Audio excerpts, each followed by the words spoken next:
یہ بات ناجی کے خفیہ حرم میں بھی پہنچ گئی تھی کہ زکوئی کو امیر مصر نے رات بھر کا شرف باریابی بخشا ہے۔ زکوئی کے خلاف حسد کی آگ پہلے ہی پھیلی ہوئی تھی۔ اسے آئے ابھی بہت تھوڑا عرصہ گزرا تھا، لیکن ناجی پہلے روز ہی سے اسے اپنے ساتھ رکھنے لگا تھا۔ اسے ذرا سی دیر کے لیے بھی اپنے اس حرم میں نہیں جانے دیا تھا جہاں اس کی دل پسند ناچنے والی جوان لڑکیاں رہتی تھیں۔ زکوئی کو اس نے الگ کمرہ دیا تھا۔ انہیں یہ تو معلوم نہ تھا کہ ناجی اسے صلاح الدین ایوبی کو موم کرنے کی ٹریننگ دے رہا ہے اور وہ کسی بہت بڑے تخریبی منصوبے پر کام کر رہا ہے۔ یہ رقاصائیں یہ دیکھ کر جل بن گئی تھیں کہ زکوئی نے ناجی پر قبضہ کر لیا ہے اور اس کے دل میں ان کے خلاف نفرت پیدا کر دی ہے۔ حرم کی دونوں لڑکیاں زکوئی کو ٹھکانے لگانے کی سوچتی رہتی تھیں۔ اب انہوں نے دیکھا کہ زکوئی کو امیر مصر نے بھی اتنا پسند کیا ہے کہ اسے رات بھر اپنے خیمے میں رکھا ہے تو وہ پاگل سی ہو گئی۔ اسے ٹھکانے لگانے کا واحد طریقہ قتل تھا۔ قتل کے دو ہی طریقے ہو سکتے تھے، زہر یا کرائے کا قاتل جو اسے سوتے میں قتل کرائے۔ دونوں طریقے ممکن نہیں تھے کیونکہ زکوئی باہر نہیں نکلتی تھی اور زہر دینے کے لیے اس تک رسائی نہیں ہو سکتی تھی۔ ان دونوں نے حرم کی سب سے زیادہ چالاک ملازمہ کو اعتماد میں لے رکھا تھا۔ اسے انعام و اکرام دیتی رہتی تھیں۔ جب حسد کی انتہا نے ان کی آنکھوں میں خون اتار دیا تو انہوں نے اس ملازمہ کو منہ مانگے انعام کا لالچ دے کر اپنا مدعا بیان کر دیا۔ یہ ملازمہ بڑی خرانٹ اور منجھی ہوئی عورت تھی۔ اس نے کہا کہ سالار کی رہائش گاہ میں جا کر زکوئی کو زہر دینا ممکن نہیں۔ موقع محل دیکھ کر اسے خنجر سے قتل کیا جا سکتا ہے، اس کے لیے وقت چاہیے۔ اس نے وعدہ کیا کہ وہ زکوئی کی نقل و حرکت پر نظر رکھے گی، ہو سکتا ہے کوئی موقع جلد نکل آئے۔ اس جرائم پیشہ عورت نے یہ بھی کہا کہ اگر موقع نہ نکلا تو حشیشین کی مدد حاصل کی جائے گی، مگر وہ معاوضہ بہت زیادہ لیتے ہیں۔ دونوں لڑکیوں نے اسے یقین دلایا کہ وہ زیادہ سے زیادہ معاوضہ دینے کو تیار ہیں۔ ادھر ناجی بے حد غصے کے عالم میں اپنے کمرے میں ٹہل رہا تھا۔ زکوئی اسے ٹھنڈا کرنے کی بہت کوشش کر چکی تھی لیکن اس کا غصہ بڑھتا جا رہا تھا۔ اب مجھے اس کے پاس جانے دیں، زکوئی نے چوتھی بار کہا۔ میں اسے شیشے میں اتار لوں گی۔ بیکار ہے، تاجی نے گرج کر کہا۔ وہ کم بخت حکم نامہ جاری کر چکا ہے جس پر عمل بھی شروع ہو چکا ہے۔ مجھے اس نے کہیں کا نہیں رہنے دیا۔ اس پر تمہارا جادو نہیں چل سکا۔ مجھے معلوم ہے کہ میرے خلاف یہ سازش کرنے والے لوگ کون ہیں۔ وہ میری ابھرتی ہوئی حیثیت سے حسد کرتے ہیں۔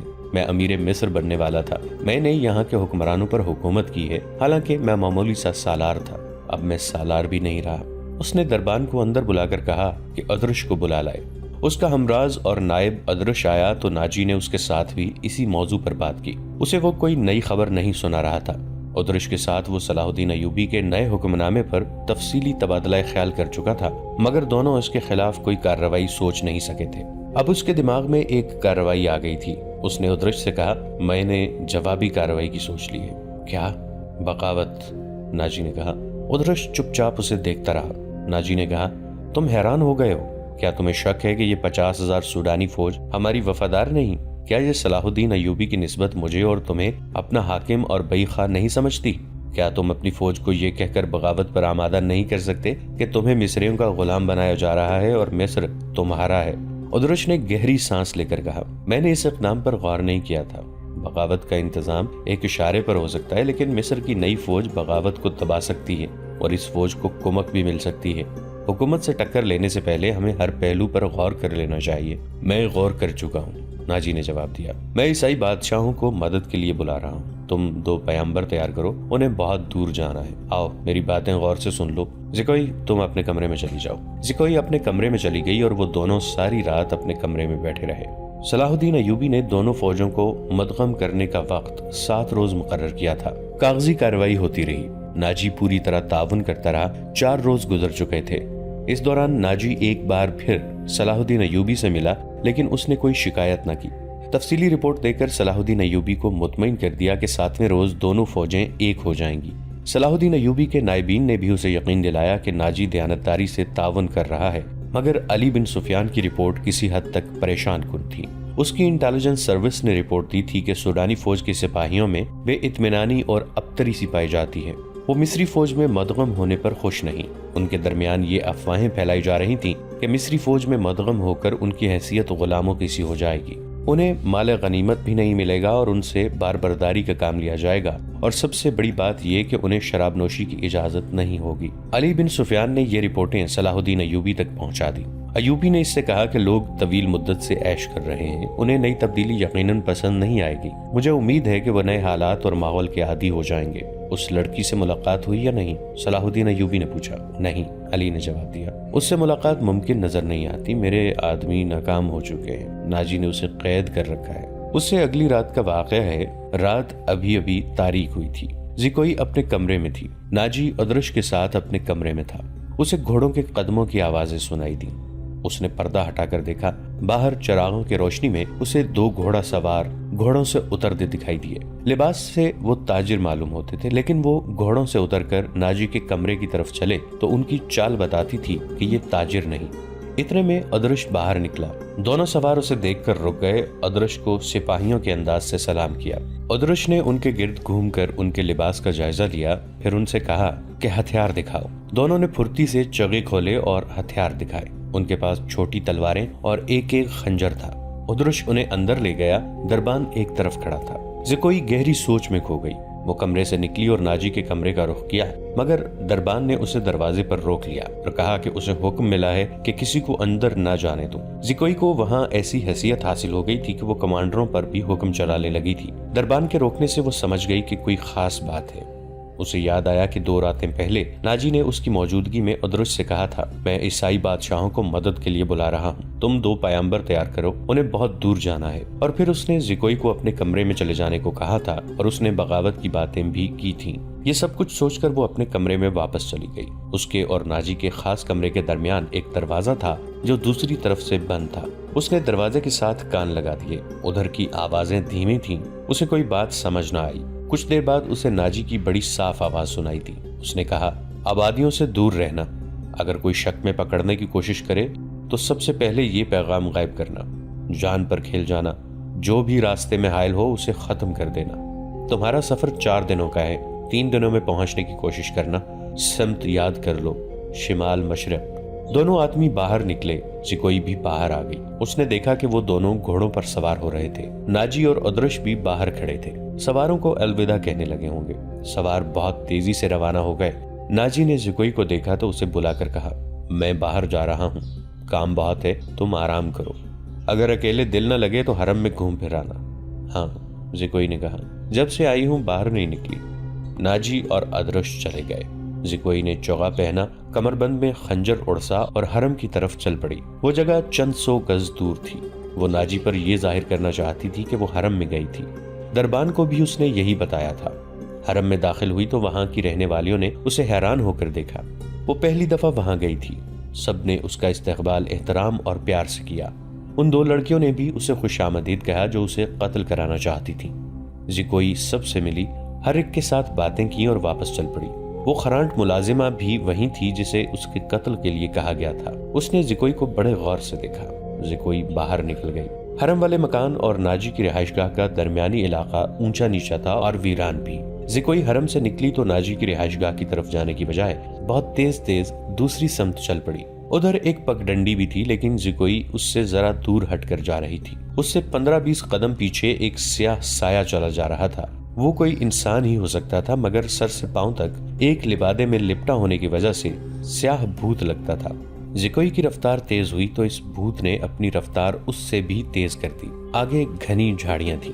زکوئی ان میں روپوش ہو گئی۔ سیاہ بھوت بھی جھاڑیوں میں غائب ہو گیا۔ وہاں سے کوئی 250-300 گز کے آگے صلاح الدین ایوبی کی رہائش گاہ تھی، جس کے ارد گرد فوج کے اعلیٰ رتبوں کے افراد رہتے تھے۔ زکوئی کا رخ ادھر ہی تھا۔ وہ گھنی جھاڑیوں میں سے نکلی ہی تھی کہ بائیں طرف سے سیاہ بھوت اٹھا۔ چاندنی بڑی صاف تھی، پھر بھی اس کا چہرہ نظر نہیں آتا تھا۔ اس کے پاؤں کی آہٹ بھی نہیں تھی۔ بھوت کا ہاتھ اوپر اٹھا، چاندنی میں خنجر چمکا اور بجلی کی تیزی سے خنجر زکوئی کے بائیں کندھے اور گردن کے درمیان اتر گیا۔ زکوئی کی چیخ نہیں نکلی، خنجر اس کے کندھے سے نکل گیا۔ زکوئی نے اتنا گہرا زخم کھا کر بھی نہایت تیزی سے اپنے کمر بند سے خنجر نکالا۔ بھوت نے اس پر دوسرا وار کیا تو زکوئی نے اس کے خنجر والے بازو کو اپنے بازو سے روک کر اپنا خنجر بھوت کے سینے میں گھونپ دیا۔ اسے چیخ سنائی دی جو کسی عورت کی تھی۔ زکوئی نے اپنا خنجر کھینچ کر دوسرا وار کیا جو بھوت کے پیٹ میں اتر گیا۔ اس کے ساتھ ہی اس کے اپنے پہلو میں خنجر لگا، لیکن زیادہ گہرا نہیں اترا۔ بھوت چکرا کر گرا۔ زکوئی نے یہ نہیں دیکھا کہ اس پر حملہ کرنے والا کون تھا۔ وہ دوڑ پڑی، اس کے جسم سے خون بہت تیزی سے بہہ رہا تھا۔ صلاح الدین ایوبی کا مکان اسے چاندنی میں نظر آنے لگا۔ آدھا فاصلہ طے کر کے اسے چکر آنے لگے، اس کی رفتار سست ہونے لگی اور اس نے چلانا شروع کر دیا، علی ایوبی، علی ایوبی۔ اس کے کپڑے لال سرخ ہو گئے تھے اور وہ بڑی مشکل سے قدم گھسیٹ رہی تھی۔ اس کی منزل تھوڑی ہی دور رہ گئی تھی جہاں تک پہنچنا اس کے لیے ممکن نظر نہیں آتا تھا۔ وہ مسلسل صلاح الدین ایوبی اور علی بن سفیان کو پکارے جا رہی تھی۔ قریب کہیں ایک گشتی سنتری پھر رہا تھا، اسے اس کی آوازیں سنائی دیں تو وہ دوڑ کر پہنچا۔ زکوئی اس پر گر پڑی اور کہا، مجھے امیر مصر تک پہنچا دو، بہت جلدی، بہت جلدی۔ سنتری نے اس کا خون دیکھا تو اسے پیٹھ پر لاد کر دوڑ پڑا۔ صلاح الدین ایوبی اپنے کمرے میں بیٹھا علی بن سفیان سے رپورٹ لے رہا تھا۔ اس کے 2 نائب بھی موجود تھے۔ یہ رپورٹیں کچھ اچھی نہیں تھیں۔ علی بن سفیان نے بغاوت کے خدشے کا اظہار کیا تھا جس پر غور ہو رہا تھا۔ دربان گھبراہٹ کے عالم میں اندر آیا اور بتایا کہ ایک سپاہی ایک زخمی لڑکی کو اٹھائے باہر کھڑا ہے اور کہتا ہے کہ یہ لڑکی امیر مصر سے ملنا چاہتی ہے۔ یہ سنتے ہی علی بن سفیان کمان سے نکلے ہوئے تیر کی طرح کمرے سے نکل گیا۔ اس کے پیچھے صلاح الدین ایوبی دوڑ پڑے۔ اتنے میں لڑکی کو اندر لے آئے۔ صلاح الدین ایوبی نے کہا، طبیب اور جراح کو فوراً بلاؤ۔ لڑکی کو صلاح الدین ایوبی نے اپنے پلنگ پر لٹا دیا۔ ذرا سی دیر میں پلنگ پوش خون سے لال ہونے لگا۔ کسی کو نہ بلاؤ، لڑکی نے نحیف آواز میں کہا، میں اپنا فرض ادا کر چکی ہوں۔ تمہیں زخمی کس نے کیا ہے زکوئی؟ علی بن سفیان نے پوچھا۔ پہلے ضروری باتیں سن لو، زکوئی نے کہا۔ شمال مشرق کی طرف سوار دوڑا دو۔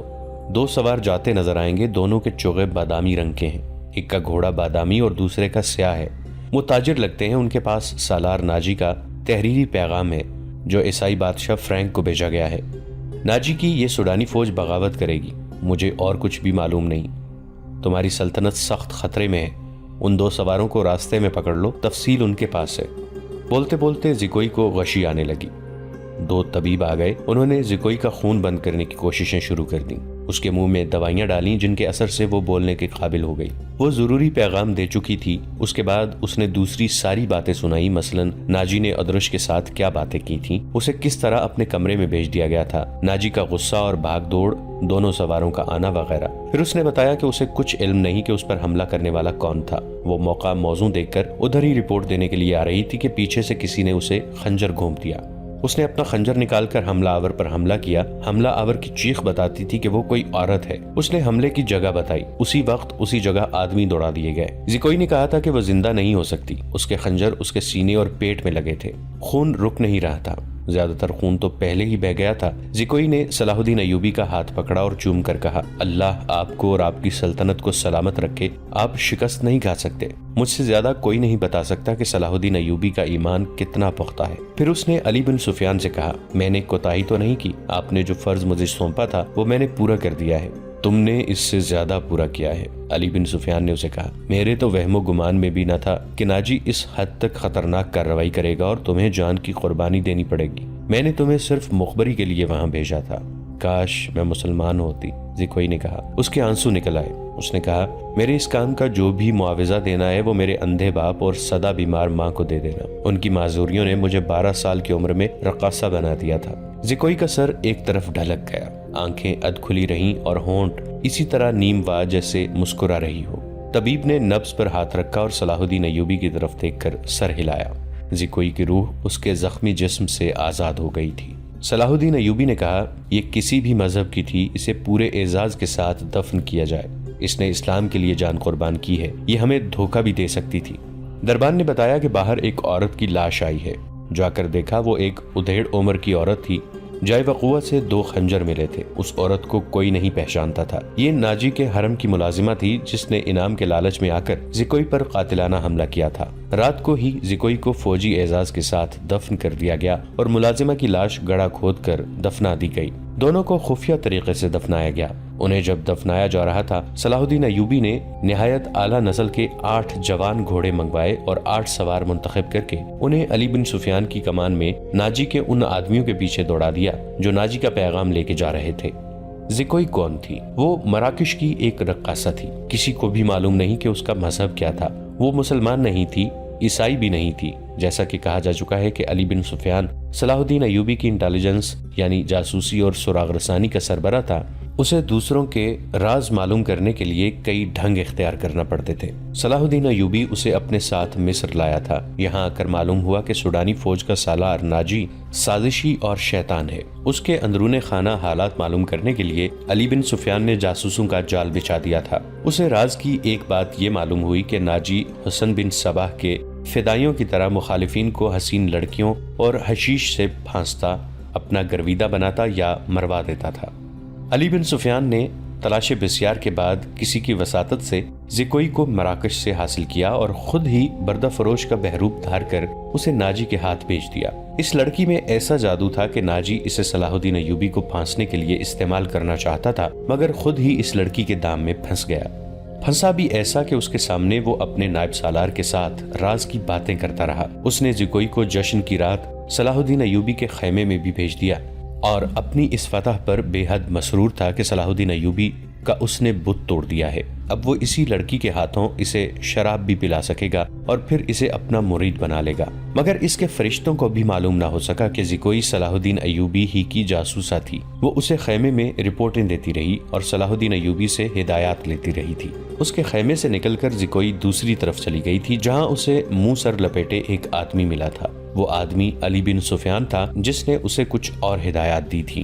اس کے بعد زکوئی ناجی کے گھر سے باہر نہ نکل سکی، اس لیے وہ علی بن سفیان کو کوئی رپورٹ نہ دے سکی۔ آخر اسے موقع مل گیا اور وہ ایسی خبر لے کر وہاں سے نکلی جو خدا کے سوا کسی اور کو معلوم نہ تھی۔ یہ زکوئی کی بدنصیبی تھی کہ حرم میں اس کے خلاف اس لیے سازش ہو رہی تھی کہ اس نے ناجی پر قبضہ کر لیا ہے۔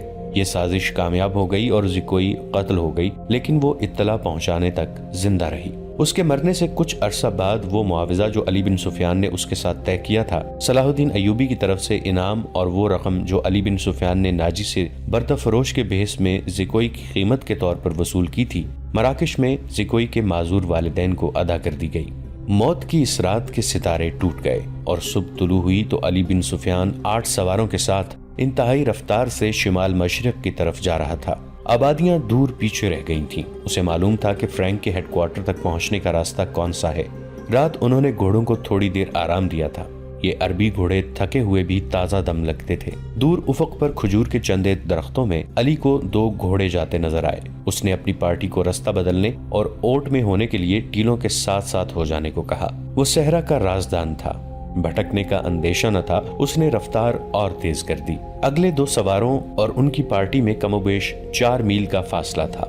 یہ فاصلہ طے ہو گیا مگر گھوڑے تھک گئے اور جب کھجوروں کے درختوں تک پہنچے تو 2 سوار 2 میل دور کی ایک پہاڑی کے ساتھ ساتھ جا رہے تھے۔